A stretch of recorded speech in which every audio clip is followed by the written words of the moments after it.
Hey, what's going on everyone? Greg here, and we have been hearing tons of reports recently that the iPhone XS, iPhone XS Max, and of course our favorite on this channel, the iPhone XR, has not been selling well recently. I have seen report after report after report claiming that Apple is having some low iPhone sales, and maybe there's something more to this. And a lot of this reporting has been coming out ever since Apple announced in their earnings report that they are not going to be announcing how many iPhones they sold each year. And aside from iPhones, they're not reporting unit sales on anything. From the beginning of the Apple Watch's release, they've never reported unit sales on that, but since this point, they're not releasing Mac number sales as well, or iPad unit sales. And this is leading a lot of people on the internet, a lot of analysts, and just everyday people to predict that Apple is not selling a lot of iPhone units anymore. We've also seen specifically reports of the iPhone XR getting a price cut in Japan by about $100. In the US, we've seen programs like an extra $100 bonus trading credit when trading in an older iPhone to Apple. We've also seen reports that the iPhone X might be coming back from the dead, that Apple might be ramping up production of the iPhone X to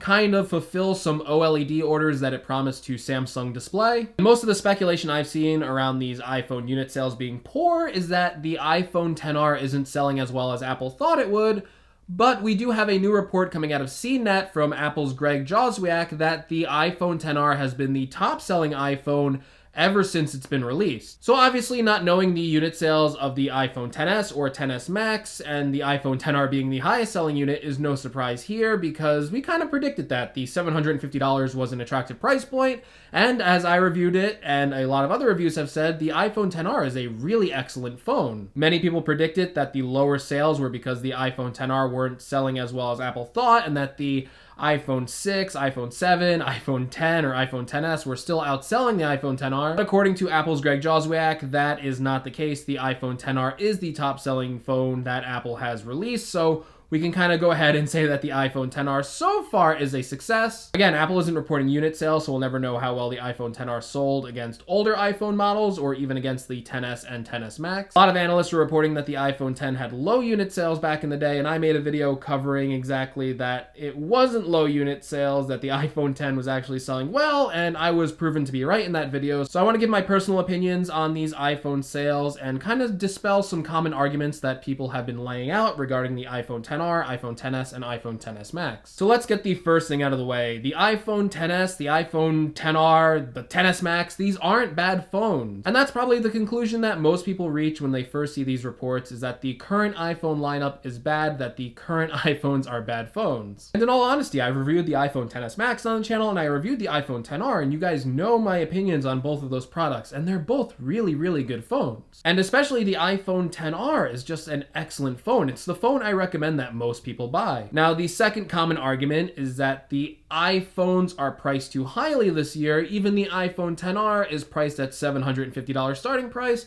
where there used to kind of be a $650 starting price with the iPhone 8. I have doubts about that argument as well too. Although this is the highest starting price we've ever seen for an iPhone, and you can get an iPhone 8 for a lower price point this year, traditionally, iPhone unit sales over time have been moving in the higher direction. They haven't been going lower cost towards the SE. So when Apple had the iPhone SE out, the iPhone 8, and the iPhone 8 Plus and iPhone 10, the iPhone 10 was the highest selling iPhone. And besides the iPhone 10 being a higher selling iPhone, the iPhone 8 Plus was also selling higher than the iPhone 8. So although there isn't the low cost of the iPhone 6, 7, or 8 in this year's lineup, that 4.7-inch phone size, the iPhone XR is still less money than what the iPhone 8 Plus launched at, which was $799. And the iPhone 8 Plus was actually a higher selling phone than the iPhone 8, as people generally wanted a bigger screen, a bigger battery, and maybe even that dual lens camera system. But the iPhone XR has a better battery life than the 8 Plus and a bigger 6.1-inch screen. And also, although it doesn't have the 2-camera feature, it does have a better front-facing camera with portrait mode and a better wide-angle rear camera. The XR is priced lower than the 8 Plus, so that's an argument I'm not really buying this year, especially when the iPhone 8 was $699 and the iPhone 8 Plus was $799.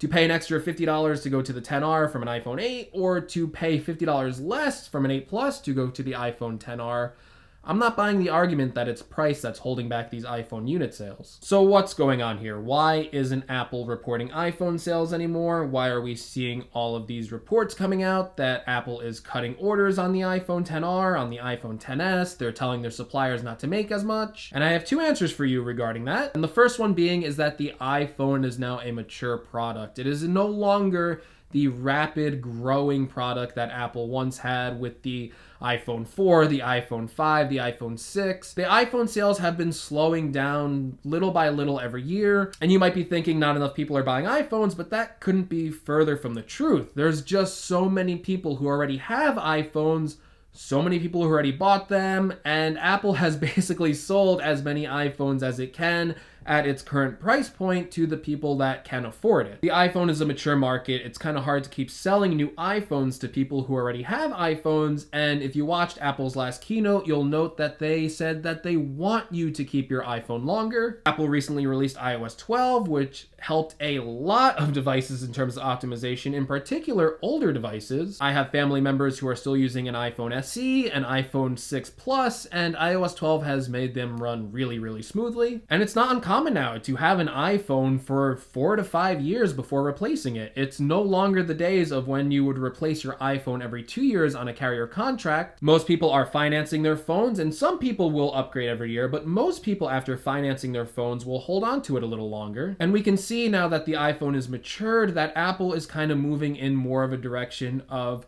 obviously still selling iPhones. It's still a giant business for them. They're also moving into other sectors like services. We see it in iCloud services, we see it in Apple Music, we see it in Apple Care, and we're going to start seeing it soon when Apple releases their version of their Apple TV service, whatever TV shows that happens to be. That will be another product in their services revenue. Let's get back to the other point of why we're seeing a ton of reports saying that the iPhone XR, iPhone XS, and XS Max aren't selling well, why Apple is cutting production, why Apple is not ordering as many parts from its suppliers. And that reason's simple. It's the same story every year. Look up the iPhone 6, the iPhone 6S, the iPhone 7, the iPhone 8, the iPhone 10, the video I did 6 months ago when I claimed that I was right, that the iPhone 10 was selling well. When all these analysts were telling us otherwise, it's because they're trying to manipulate the stock. All it takes is one analyst to come out with a story and say the iPhone isn't selling well, and all of a sudden you have 100 different news publications running with the same story. You could have Apple cutting production of something just because maybe they're ahead of schedule. Maybe the iPhone XR wasn't as complicated to produce as they thought. Maybe they already ramped up production because they already had an extra month to ramp up production for the iPhone XR, and maybe they don't need as many parts as they thought they would because they already have that in surplus. I've seen the story play out year after year after year. It's the same vicious cycle. It'll be the iPhone 6S isn't selling well, the iPhone 7 isn't selling well, the iPhone 10 isn't selling well. And then 4 months later, we see reports that it's been record numbers in terms of revenue for Apple, that unit sales were fine, that there were no issues, and everyone forgets that these reports came out in the first place and come out to a new Apple product launch, come out to a new iPhone, and just go 1 month later, and all of a sudden, there's the same reports again that iPhone unit sales are down, people don't want the new iPhone, people are sick of iPhones, and it's never been true. I really struggle to believe that it's true this time, even though there may be some merit to Apple cutting production. It's probably not as drastic as these reports indicate. And it's why I make videos like this one, it's why I made videos like the one I did 6 months ago, and it's why I make videos like everyone is wrong about the iPhone XR. I want to make sure you guys have the best information at your disposal, and I find that as a personal responsibility to my audience to be as truthful and as honest to you guys as possible. And even though this iPhone low unit sales might seem like the hot story right now, I wanted to tell you guys not to put too much stock into these reports. And I'm gonna end this video with putting something I said in my video when we were talking about the iPhone 10 unit sales when people were saying they were low and they were proven to be incorrect. I'm just going to insert that right here. Now, I'm not taking a victory lap here. I don't care that the iPhone 10 sold really well, even though I do think it is a great product. I like it a lot. But I do want to tell you to be wary of YouTubers, analysts, anyone telling you that Apple is doomed, because they're not. There are many who have their own hidden agenda and many who want to stoke the flames of Apple's demise. I made this video because even if you aren't an Apple fan or an iPhone fan, I want my viewers to understand to take everything you read, hear, and see with a grain of salt. Don't believe someone just because they say it's true. Look for the evidence, look for the facts, and then make your decision. The more interesting story isn't going to be that Apple is continuing to grow and that they are successful. The interesting story is that they made a flop and an error, and that they will fail, because that's outside the norm of what's currently happening. That's what generates views, that's what generates clicks, that's what makes an interesting headline, and you need to look at these fortune tellers with a fair bit of skepticism, because people have predicted Apple's demise before, and they will again. In fact, come back to this video in a year, or at the next earnings report, and I bet you'll see similar headlines to this one. Okay guys, thanks for watching the video. If you liked the video, make sure you give me a like. If you want to see more from my channel, make sure you guys are subscribed. And let me know what you think about this whole controversy with the iPhone XR, iPhone XS, and XS Max unit sales. Do you think these phones are a huge misstep? Do you think that they are actually not selling too well? If you don't think they're selling well, what do you think Apple can do to rectify this situation? Or are you like me, or do you think these reports are a bunch of baloney? Anyway, let me know in the comments below. And as always, guys, I will see you all in the next video. Take care, everyone.